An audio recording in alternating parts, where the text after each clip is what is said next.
Olá, queridos pais e catequizandos. É com alegria que nós nos reunimos aqui hoje para mais uma catequese. Eu me chamo Wellington e nós vamos refletir hoje sobre o tema Quem é a nossa padroeira? A história de Nossa Senhora de Fátima. Bom, para darmos início à nossa catequese, vamos rezar juntos? Em nome do Pai, do Filho e do Espírito Santo. Amém. Vinde, Espírito Santo, vinde, por meio da poderosa intercessão do Imaculado Coração de Maria, a vossa amadíssima esposa. Queridos catequizandos, para melhor compreendermos o tema que nós vamos tratar hoje, eu achei melhor dividirmos ele em 4 tópicos, em 4 momentos. O primeiro dele, nós iremos refletir como Maria era conhecida pelos seus, por aqueles que estavam junto dela no seu tempo, na história daquele momento. O segundo tópico, o segundo momento, Maria, aquela que vai em auxílio do seu povo, no auxílio dos seus filhos. O terceiro, Maria, aquela que vai em auxílio do seu povo, dos seus filhos. O terceiro momento, as aparições de Nossa Senhora em Fátima. E por último e por fim, a história de como Nossa Senhora de Fátima se tornou a nossa padroeira. Vamos para o nosso primeiro tema? Maria, desde o início da criação, ela é a obra-prima de Deus. É a filha de Deus Pai. Ela sempre foi preservada de todo pecado e, sendo virgem e santa, ela é anunciada pelo arcanjo São Gabriel de que ela seria a mãe de Jesus, o nosso Salvador, e assim, esposa do Espírito Santo. Assim nós vemos lá no Evangelho de São Lucas, no capítulo 1, 35. Porque o Espírito Santo descerá sobre ti e a sombra do Altíssimo a cobrirá com sua sombra. E o santo que de ti nascer será chamado Filho de Deus. Também Maria é chamada de mulher. O evangelista São João narra um dos momentos mais significantes dessa relação de Jesus e de Maria. Jesus lá do alto da cruz, olhando para o seu único bem, que era sua mãe, diz a ela: mulher, eis aí o teu filho.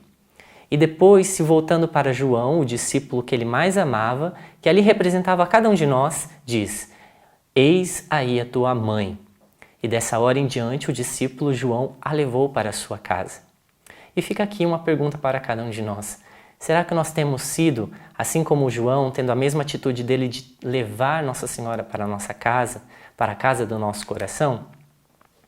Mas por que será que Jesus chamou Maria de mulher e não de mãe ou pelo nome dela? Foi para que as Escrituras se cumprissem a respeito dessa santa mulher que Deus preparou desde muito antes para ser a mãe de Jesus e a nossa mãe. Nós podemos ver isso lá no livro do Gênesis, no capítulo 3. Porém, inimizade entre você, serpente, e a mulher, entre a sua descendência e a dela. Ela lhe ferirá a cabeça e você, serpente, lhe ferirá o calcanhar. No Evangelho de São João, no capítulo 2, também vemos a narrativa das bodas de Caná, onde mais uma vez Jesus se dirige à sua mãe Maria como o termo mulher. Jesus respondeu: que temos nós em comum, mulher? A minha hora ainda não chegou. E Maria diz aos serventes: façam tudo o que ele vos mandar. Também no livro do Apocalipse, no capítulo 12, apareceu no céu um grande sinal, e uma mulher vestida de sol, tendo a lua debaixo dos pés, e uma coroa de 12 estrelas sobre a sua cabeça. Assim vemos os vários títulos, os vários nomes com que Maria era chamada pelos seus: mulher, esposa, filha, mãe. Vamos para o nosso segundo tópico? Maria é aquela que vem em auxílio do seu povo. Maria sempre é auxílio daqueles que mais precisam. Após o anúncio do arcanjo São Gabriel de que ela seria a mãe de Jesus e de que sua prima, Santa Isabel, também estava grávida, Maria vai apressadamente a uma cidade nas montanhas chamada Alcarim. Ficava a cerca de 100 quilômetros de Nazaré. Vale lembrar que em nenhum momento o anjo pediu para que ela fosse ajudar sua prima. Maria foi por amor, por compaixão daqueles que necessitam do seu auxílio. Neste contexto, nós podemos perceber que ela está sempre disposta a servir com alegria e prontidão a todos aqueles que precisam e pedem a sua ajuda. Ela percorreu grandes distâncias com o intuito de ajudar a sua prima, Santa Isabel. Da mesma forma, Nossa Senhora sempre está disposta a amparar nós que somos os seus filhos muito amados. Lá nas bodas de Caná, como nós vimos, ela vendo que o vinho da alegria daquele jovem casal havia se acabado, ela intercede junto ao seu filho. Maria não só realiza a vontade de Deus na sua vida, mas ela também orienta que nós também façamos o que Deus nos pede nas nossas vidas. O bom vinho, ele alegra as pessoas e faz que a festa fique ainda melhor. A partir desse primeiro milagre de Jesus, que foi a transformação da água em vinho nas bodas de Caná, que teve o intermédio de Maria, nós entendemos que Jesus é o vinho novo para a nossa existência. Ele é capaz de transformar as nossas situações difíceis em festa e alegria. Como nós vimos, desde sempre Maria socorre os seus filhos nos momentos de tribulação e de desespero. E não é diferente nos nossos dias, não é verdade? Ela, como mãe, como mulher, como filha, como esposa, continua a nos mostrar o único caminho, Jesus Cristo. Então, como se deram as aparições de Nossa Senhora de Fátima, a nossa padroeira? Todo e qualquer grande evento precisa ser bem preparado. E assim como o nascimento de Jesus foi anunciado pelo arcanjo São Gabriel, também as aparições de Nossa Senhora em Fátima aos 3 pastorinhos foram preparadas por meio de 3 aparições do anjo de Portugal. A primeira aparição do anjo se deu numa primavera em 1916, um ano antes das primeiras aparições de Nossa Senhora. Enquanto os pastorinhos brincavam num terreno que pertencia aos pais de Lúcia, junto a um poço que ali existia, chamada Loca do Cabeço. A irmã Lúcia nos conta o seguinte, que o anjo se aproximou deles e disse: "Não temas, eu sou o anjo da paz." E ele, se ajoelhando por terra, ele curva o seu rosto no chão e mandou que as crianças repetissem essa oração que muitos de vocês podem conhecer. "Meu Deus, eu creio, adoro, espero e amo-vos. Peço-vos perdão por aqueles que não creem, não adoram e não vos amam." E depois, ele se erguendo diz aos pastorinhos: "Orai assim, os corações de Jesus e de Maria estão atentos à voz das vossas súplicas." E assim desapareceu e se encerra a primeira aparição do anjo aos 3 pastorinhos. A segunda aparição se deu no quintal dos pais de Lúcia, a mais velha. O anjo diz às crianças: "O que estáis fazendo? Orai, orai muito. Os corações de Jesus e de Maria têm sobre vós desígnios de misericórdia. Oferecei constantemente ao Altíssimo as vossas orações e os vossos sacrifícios. Oferecei um sacrifício em ato de reparação pelos pecados com que ele é ofendido e de súplica pela conversão dos pecadores. Vós atraireis assim sobre a vossa pátria a paz. Eu sou o anjo da sua guarda, o anjo de Portugal. Sobretudo, aceitai e suportai com submissão o sofrimento que o Senhor vos enviar." Olha que coisa interessante. Cada país tem o seu anjo da guarda, tem o seu anjo protetor. Isso que o anjo de Portugal diz às crianças: "Eu sou o anjo da guarda, eu sou o anjo de Portugal." Esse momento que estamos passando tão difícil, seria muito importante que rezássemos para o anjo da guarda do nosso país, o anjo da guarda do Brasil. A terceira e última aparição do anjo se deu em outubro de 1916. Aconteceu na Loca do Cabeço, o mesmo local da primeira aparição do anjo. E Lúcia narra dessa seguinte forma: "Erguemo-nos para ver o que estava se passando e nós vimos um anjo tendo na mão um cálice e sobre ele uma hóstia, do qual caíam dentro do cálice algumas gotas de sangue. Deixando o cálice e a hóstia suspensos no ar, ele se prostrou. Deixando o cálice e a hóstia suspensos no ar, ele se prostrou por terra e repetiu 3 vezes esta oração: Santíssima Trindade, Pai, Filho e Espírito Santo, adoro-vos profundamente e ofereço-vos o preciosíssimo corpo, sangue, alma e divindade de Jesus Cristo, presente em todos os sacrários da terra, em reparação pelos ultrajes, sacrilégios e indiferenças com que ele mesmo é ofendido, e pelos méritos infinitos do seu Santíssimo Coração e do Coração Imaculado de Maria, peço-vos a conversão dos pobres pecadores." E depois Se levantando, ele tomou de novo na mão o cálice e a hóstia, e deu a Lúcia a hóstia e a Jacinta e Francisco o cálice com o sangue de Jesus, dizendo: Tomai e bebei o corpo e o sangue de Jesus Cristo, que horrivelmente é ultrajado pelos homens ingratos. Reparai os seus crimes e consolai o vosso Deus. E de novo eles se prostraram por terra e repetiram mais 3 vezes essa mesma oração que o anjo acabava de ensiná-los. Após essas aparições do anjo, os pastorinhos passaram a ter uma vida constante de oração e sacrifício, muito mais intensa do que antes. Tudo eles ofereciam em reparação pelos pecados cometidos contra Deus e pela conversão dos pecadores.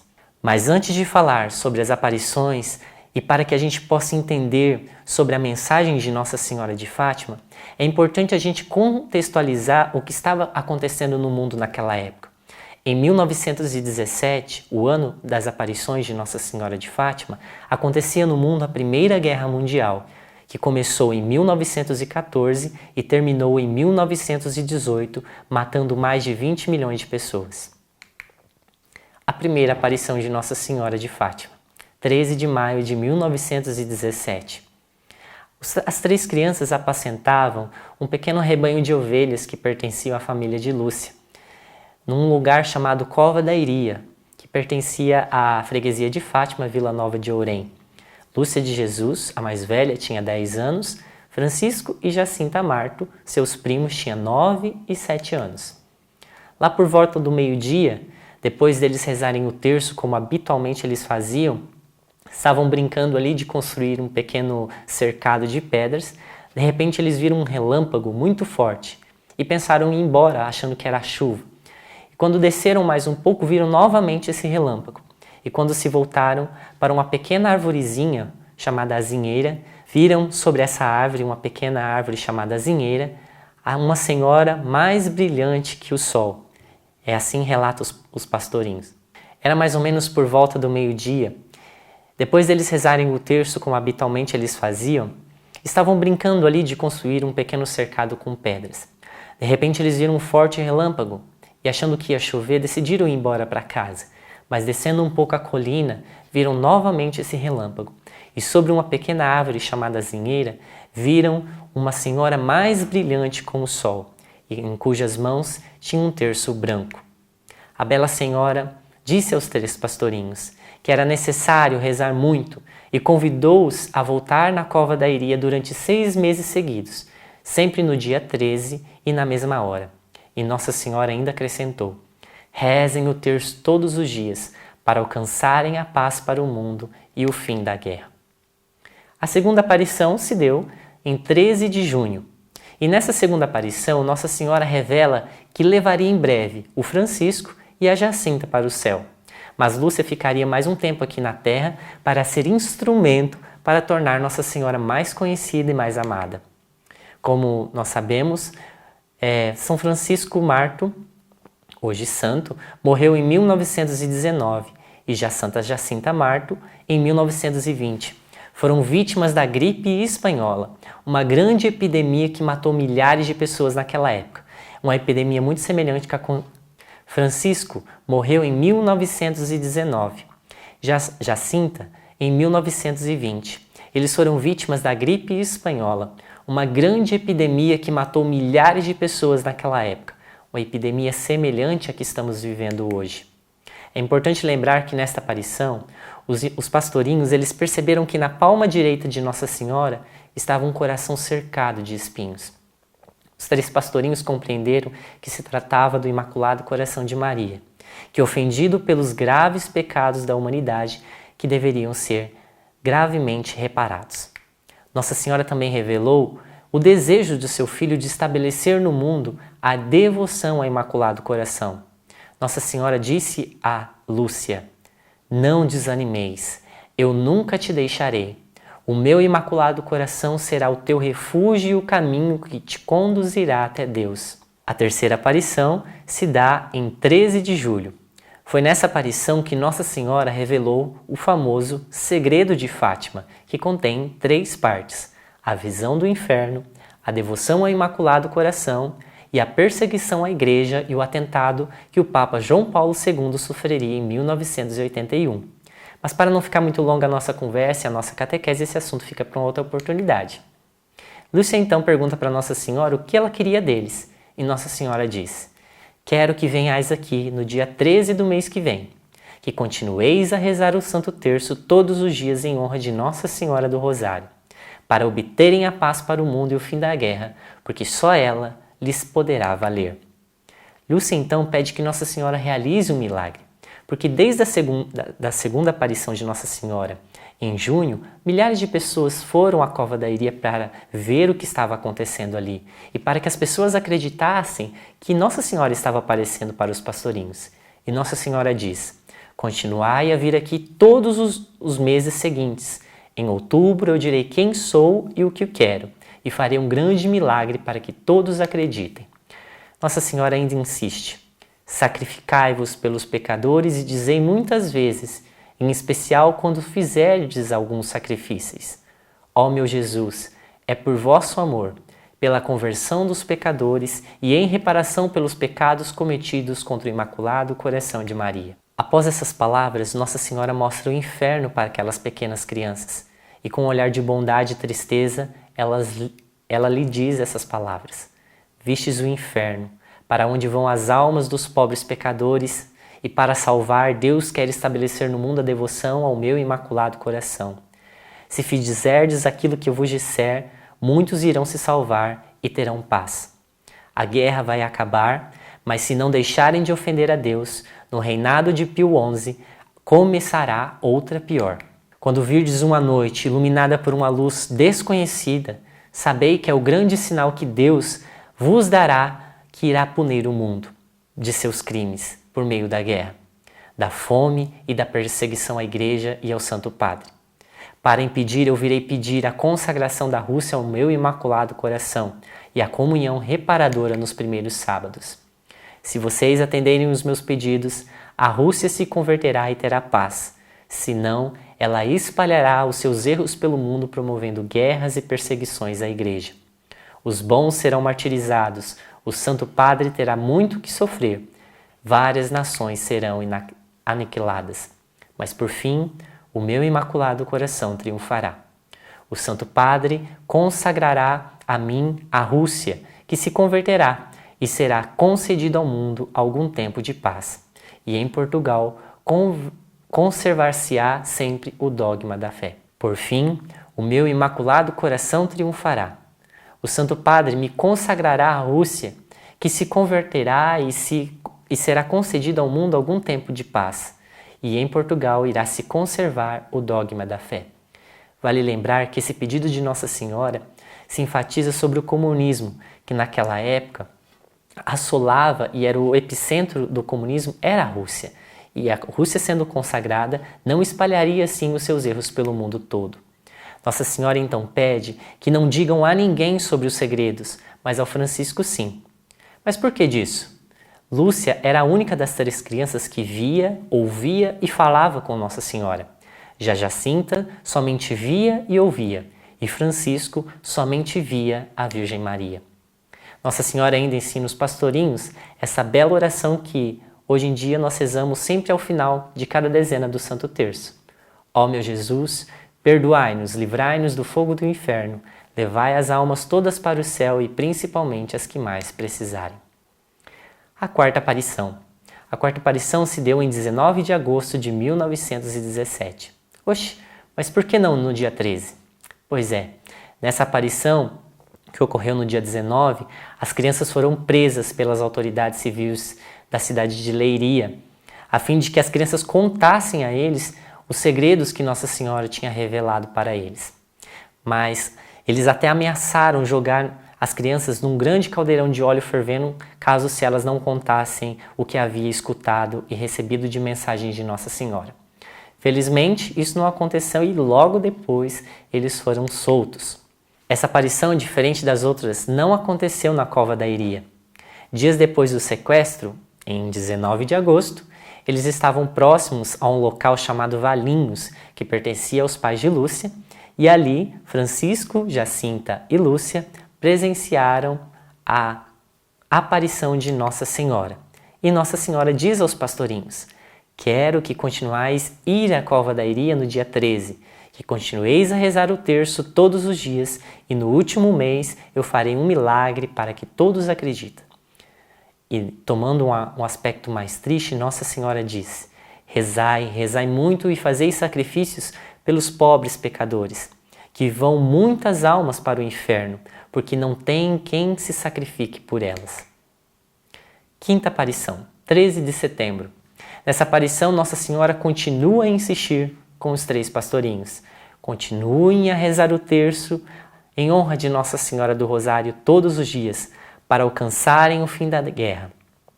Em outubro, virá também Nosso Senhor, Nossa Senhora das Dores e do Carmo, São José com o menino Jesus, para abençoar todo o mundo. E Deus está contente com os vossos sacrifícios, mas não quer que durmais mais com a corda. Trazei-a só durante o dia. Em outubro farei um milagre para que todos acreditem. Os pastorinhos, eles faziam várias penitências e sacrifícios além dos jejuns.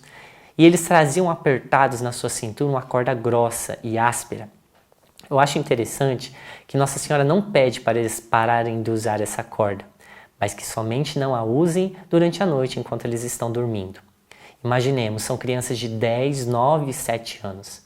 E nós, o que nós temos feito para nos sacrificar pelos pobres pecadores e para reparar os pecados cometidos contra os corações de Jesus e de Maria? Sexta aparição, 13 de outubro de 1917. Naquela manhã fria de outono, uma chuva muito forte caía sobre toda a cova da Iria, sobre toda a cidade de Fátima, e aquele local virou um intenso lamaçal. Parecia que ensopava até os ossos das pessoas que ali estavam, que eram mais de 70 mil peregrinos. Sabendo dessa novidade que Nossa Senhora realizaria um milagre nesse dia, muitas pessoas se acorreram para esse local para presenciar o grande milagre prometido por Nossa Senhora. E Nossa Senhora diz aos pastorinhos: quero dizer-te que façais aqui uma capela, em minha honra. Eu sou a Senhora do Rosário. Que continue sempre a rezar o terço todos os dias. A guerra vai acabar e os militares voltarão para suas casas. E tomando um aspecto triste, Nossa Senhora continua a nos dizer: não ofendam mais a Nosso Senhor, que está já muito ofendido. E ela, abrindo suas mãos, se eleva para o céu e faz as crianças se refletirem no sol. E tendo Nossa Senhora desaparecido, se sucederam 3 novas visões, 3 quadros simbolizando um após o outro os mistérios do Rosário, os mistérios gozosos, dolorosos e gloriosos. Lembremos que naquela época não existia ainda os mistérios luminosos, que foi inserido no Rosário pelo saudoso Papa São João Paulo II. E junto ao sol apareceu a Sagrada Família, representando os mistérios gozosos, São José com o menino Jesus nos braços e Nossa Senhora do Rosário. Eles traçaram 3 vezes no ar uma cruz, e São José com o menino pareciam abençoar o mundo todo. As 2 cenas a seguir só foram vistas pela Lúcia, a maior.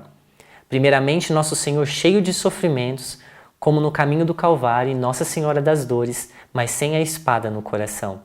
O Divino Redentor Jesus Cristo abençoou o mundo, assim como fez São José na primeira aparição. Logo depois, a terceira visão, a gloriosa Virgem do Carmo, Nossa Senhora do Carmo, aparece coroada como Rainha do Universo com o menino Jesus no colo, completando assim as 3 visões dos 3 mistérios do Rosário. Enquanto os 3 pastorinhos contemplavam essa visão celestial, acontecia diante dos olhos daquela multidão toda o milagre prometido por Nossa Senhora. Choveu durante toda a aparição. Lúcia, ao terminar de falar com Nossa Senhora, grita para o povo: olhem para o sol. Então rasgou-se o céu, rasgou-se as nuvens, e o sol apareceu como um imenso disco luminoso, que com seu intenso brilho as pessoas conseguiam enxergá-lo sem que seus olhos doessem. E o sol começa a bailar no céu. E no exato momento, o sol começa a se precipitar sobre aquelas pessoas. E assim se encerra o ciclo das aparições de Nossa Senhora em Fátima. Em seguida, uma imensa alegria contagia todas aquelas pessoas que estavam ali. Eles começam a gritar: milagre! As crianças tinham razão. E aqueles gritos de entusiasmo ecoam por todas aquelas colinas. E aquilo que encharcava aquelas pessoas por causa da imensa chuva, eles perceberam que estavam totalmente secos após o milagre prometido por Nossa Senhora. O milagre do sol não pôde ser somente visto ali na Cova da Iria, mas a milhares de quilômetros outras pessoas presenciaram esse enorme fenômeno prometido por Nossa Senhora. A última aparição de Nossa Senhora. Nossa Senhora prometeu que viria uma 7ª vez, e assim ela o fez. Lúcia já maior e Francisco e Jacinta já falecidos, e Lúcia sendo já religiosa, Nossa Senhora lhe apareceu no convento em que ela vivia, lá na Espanha, pedindo a devoção dos 5 primeiros sábados, que consiste em rezar o Santo Terço, em meditar os mistérios do Rosário, em se confessar e receber a Sagrada Comunhão, em reparação pelos pecados cometidos contra o Imaculado Coração de Maria, que são 5 pecados, e a consagração da Rússia ao Imaculado Coração de Maria. E finalmente, em 1984, a Rússia e todo o mundo foi consagrado ao Imaculado Coração de Maria pelo então Papa João Paulo II, hoje santo. E após 5 anos, o Muro de Berlim, que era o grande símbolo do comunismo naquela época, na Alemanha, caiu como um fruto podre, simbolizando a vitória do bem sobre o mal. E como Nossa Senhora de Fátima se tornou a nossa padroeira, a padroeira não somente da nossa paróquia, mas também da nossa cidade. Era o ano de 1956. Cianorte era uma pequena e jovem cidade em crescimento. Famílias de todas as partes do Brasil e também de países europeus chegavam à nossa cidade em busca de uma vida nova, de prosperidade e em promessa da riqueza da época, que era o café que abundava, as terras que circundavam a nossa cidade. E o crescimento da população, que era evidente, também era evidente o crescimento da população católica que vivia aqui nessa época. Naquele tempo, Cianorte não tinha uma igreja ou uma paróquia. O número de católicos na cidade era muito grande. E no dia 23 de dezembro daquele mesmo ano, o padre Aloísio Jacobi, vigário da paróquia São João Batista de Piabiru, ao qual todas as capelas e igrejas aqui da região pertenciam, dá posse ao primeiro padre de Cianorte, que foi o padre Luiz Marque, e criou assim a primeira paróquia de Cianorte. O nosso primeiro templo não era essa igreja majestosa que nós conhecemos hoje. Era uma pequena capela de madeira, nos quais anos mais tarde, com a construção da igreja atual, foi transportada para a Vila 7 e conhecida hoje como a Igrejinha Azul. A devoção por Nossa Senhora era muito comum na cidade. Antes mesmo de ter um templo, um local fixo para as celebrações, as famílias se reuniam nas suas casas para a recitação e a oração do Santo Terço. Os cianortenses naquela época eram muito devotos por Nossa Senhora. Acho pelo fato de serem muito recentes as aparições de Nossa Senhora em Portugal. Faziam apenas 39 anos que Nossa Senhora havia se revelado aos 3 pastorinhos.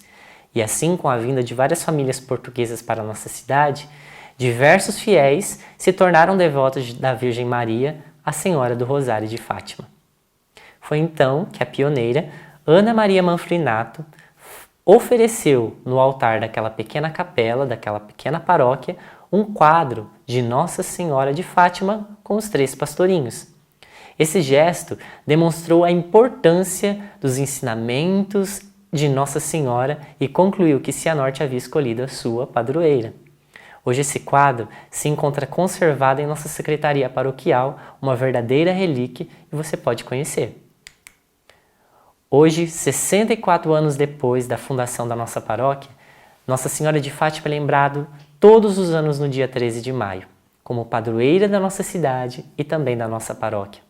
Mas muito mais do que se lembrar de todos esses fatos históricos que nós vimos e que são muito importantes, devemos trazer sempre conosco a devoção, o carinho e o amor por aquela que desde sempre cuidava de cada um de nós, seus filhos muito bem amados. Nossa Senhora de Fátima não traz uma mensagem apocalíptica do final dos tempos. Ela traz uma mensagem de amor e de esperança. A mensagem transmitida em todas as suas aparições é a da oração e da meditação do Santo Terço. De nós, cada um de nós, reconhecermos o poder que a oração do Santo Terço tem e rezá-lo todos os dias. Por isso, o verdadeiro nome de Nossa Senhora de Fátima é Nossa Senhora do Rosário de Fátima, nos ensinando que o verdadeiro sentido de todas as curas, das bênçãos e dos milagres que por sua intercessão recebemos é algo espiritual, pois é a busca pela paz e pela transformação interior que é a experiência da misericórdia de Deus para cada um de nós. Celebrar essa nossa padroeira nada mais é que nos lembrar dos seus ensinamentos, da sua mensagem e do poder da sua intercessão suplicante em nosso favor. É um momento para renovar a nossa fé, a nossa esperança de que nunca estamos sozinhos e de que ela sempre vem em auxílio daqueles que mais necessitam. E estará sempre nos colocando em seu colo maternal e nos livrando de todos os males e de todos os perigos. Confiemos, pois Nossa Senhora de Fátima, a nossa padroeira, nos ensina que, por fim, o seu imaculado coração triunfará. E para que a gente possa finalizar essa nossa catequese, vamos nos consagrar à Virgem de Fátima rezando. Ó minha Senhora, ó minha Mãe, eu me ofereço inteiramente toda a vós, e em prova da minha devoção para convosco, consagro-vos nesse dia e sempre, os meus olhos, os meus ouvidos, a minha boca, o meu coração e inteiramente todo o meu ser. E porque assim sou vosso, ó incomparável Mãe, guardai-me e defendei-me, como coisa e propriedade vossa. Amém. Nossa Senhora de Fátima, rogai por nós. São Francisco e Santa Jacinta, rogai por nós. Irmã Lúcia, rogai por nós.